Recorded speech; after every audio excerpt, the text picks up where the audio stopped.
Hello, everybody, and welcome to another episode of Agentforce Decoded. Today, we're going to take a very quick tour of the most recent Prompt Builder user interface.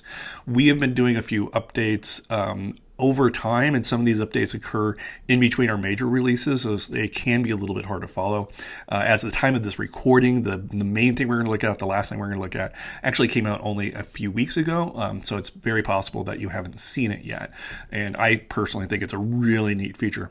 Now, some of the basics, I always tell people to keep an eye out on our model list. This is changing frequently, and these are all of the LLMs that we have, a relationship with, a partnership with, and allow us to expose to Prompt Builder. And when you select a model, you can also see more details about it, like what input types it takes, its token limit, file size limit, number of files, etc. So you can get a little bit more detail of what the model can and cannot do. Now, we have also updated the resource tab. We can see our different inputs. We can see our different actions here. It's a little bit more split out, a little bit more of clean division between these. And if we click into actions, you can see it breaks down to all of our possibilities here if we wanted to dig in and add some apex or add some flow. Now, the final thing that I want to talk about is this new feature where if I hit save and preview, you can see that it flipped over to this Performance Insights tab. And this is brand spanking new.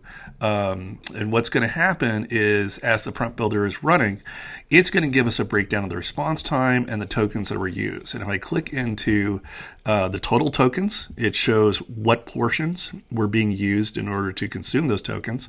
And if I go into response time, I get this very nice, clean, exactly what it was that is consuming time in processing. So if I add more inputs, if I add more actions, I can see where those bottlenecks might apply, or is it worth to add in that extra 2 seconds or 10 milliseconds or whatever the outcome turns out to be in order to get my generated response. Now you can see in a simple prompt like this, the majority of it is going to be based on your model. So it's going to be based on what the LLM is doing in order to produce that response.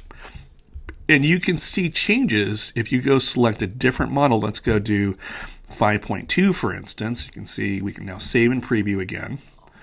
And once more, it's going to flip back over to Performance Insights. It's going to go through and resolve that prompt. And 5.9. So we didn't see much of a change. Depending on the prompt, depending on the model, you might tweak some performance.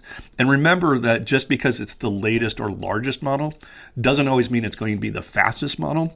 Some of the larger, more modern models, they may be more accurate. They may give you more consistent data. They may not always be faster, however. So just a little friendly tour there for you. Hope you all are out there using Prompt Builder to build some excellent agents. And I'll catch you next time.